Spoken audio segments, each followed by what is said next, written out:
Why sound so much more important than a word which is a meaning? If you touch the sound, you're touching creation. If you touch a word, you're just going into the psychological structure of human beings. Do not discount the power of the sound, it has influence on everything. Mantra is a combination. You get the right combination, right, it will open up a doorway into creation.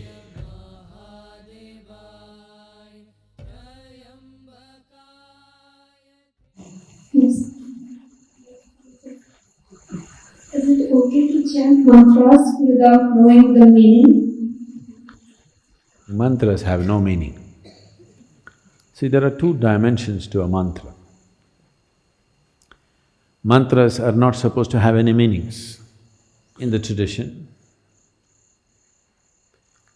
There are different types of mantras. Unfortunately, the mantras which are normally known, they have given them meanings so that people can involve. Because there are lots of idiotic people who cannot involve with anything that's meaningless. That is why they miss the sunrise, the sunset, the moon, the full moon, everything they miss because it's meaningless. What is the meaning of a full moon?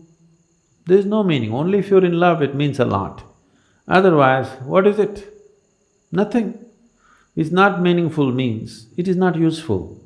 So, all the idiots on the planet will do only meaningful things.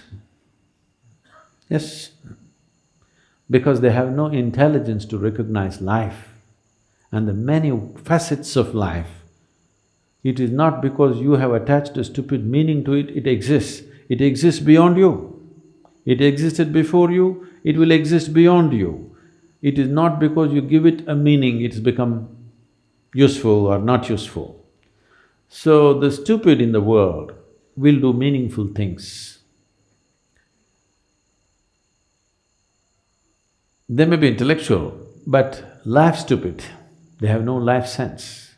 If you have life sense, you will see it is the most meaningless things which really set you on fire, isn't it so? No? So they created two kinds of mantras.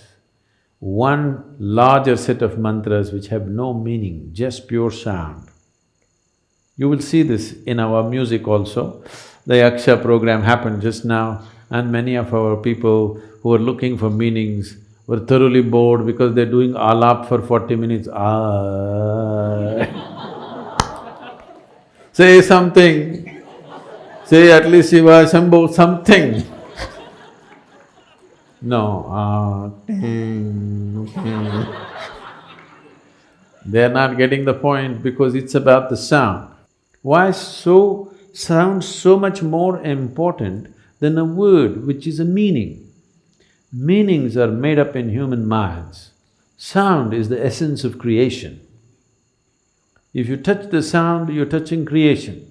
If you touch a word, you're just going into the psychological structure of human beings. Psychological structure of human beings is essentially a certain kind of madness.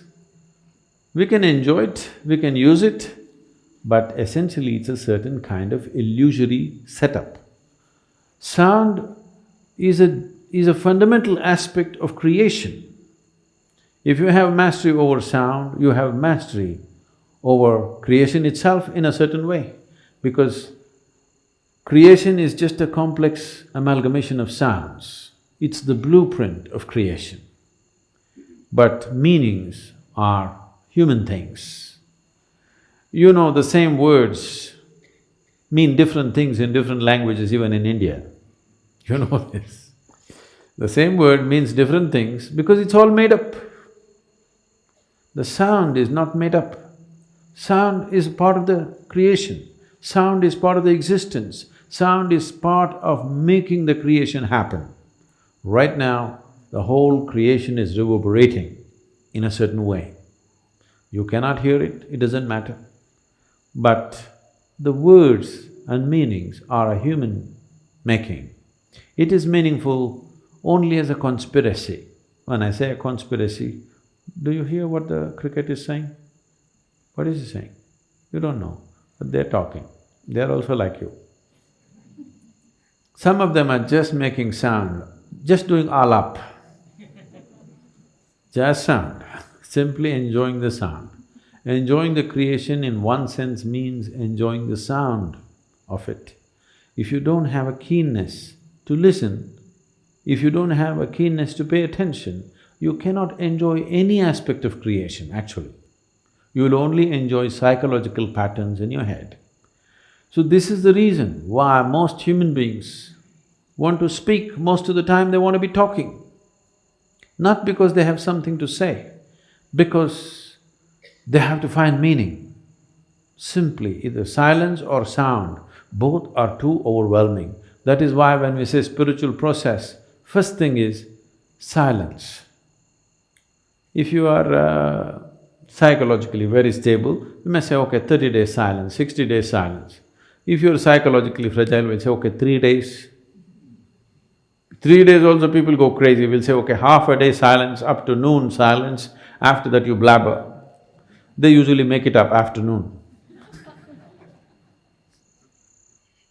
Those of you who talk a lot, you know, meaning is meaningless. You can simply talk. A whole lot of people are experts, they can simply speak without any meaning. They have understood the importance of sound. They can go on talking without making any meaning. Now, if you were a bird, we would pardon you. If you were this one, we would be okay. Or if you're a musician, you would be okay to make meaningless sounds. If you're speaking, you're expected to make some meaning. So mantra is not to be spoken, it is to be chanted. Chanting means chant is of the sound, not of the meaning. Meaning is of speech, meaning is of the word, written word and spoken word. Meaning does not belong to a chant. A chant is simply a sound, a reverberation.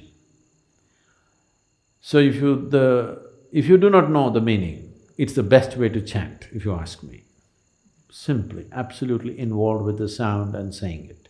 But first of all, what you are uttering, is it a mantra or is it a bhajan or is it a sankirtan? You must look at it. If it's a mantra, mantra means a pure sound.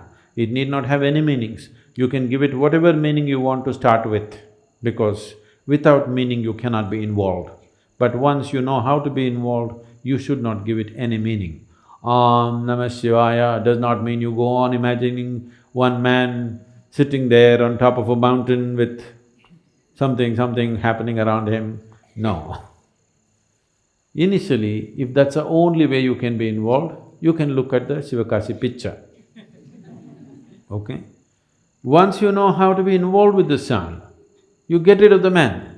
He's not needed, he's a disturbance. I'm telling people in Sanyama, they're chanting. Their question is, if Shiva comes, I'm calling so many times, if he comes, just ignore him. Because that's not the thing about mantra. The mantra is that you involve yourself in the sound, because you yourself, your physical thing is a certain pattern of sound. Right now you're trying to make yourself into a different pattern of sound, so that this sound becomes an access point to the larger sound which you call as the cosmos. A larger arrangement of sounds is cosmic in nature. Now, you use a certain key sounds in a particular arrangement, you know. In the safes, the locks are called a combination lock. So you have to just get it right for it to open. So mantra is a combination. You get the right combination right, it will open up a doorway into creation. It is not the meaning. Whatever meaning you give it, however high or low you think the meaning is a made-up thing. It's a psychological process. It has no existential meaning. No word has any existential meaning. Right now, whatever English words we're uttering doesn't mean anything to the trees. But if you can… actually these experiments have been done. If you sit here and sing beautifully, I cannot do that, but if you sit here and sing really properly, the tree is full of flower. It could be because of yaksha. Okay, the rains have aided it, but do not discount the power of the sound. Do not discount the power of the sound, it has influence on everything. Or if you chant a mantra, the tree may respond to it. If you sing music, it may respond to it. If you just generate a thought, it may respond to it. But if you speak, it will not respond. This is true with the tree, this is true with the divine.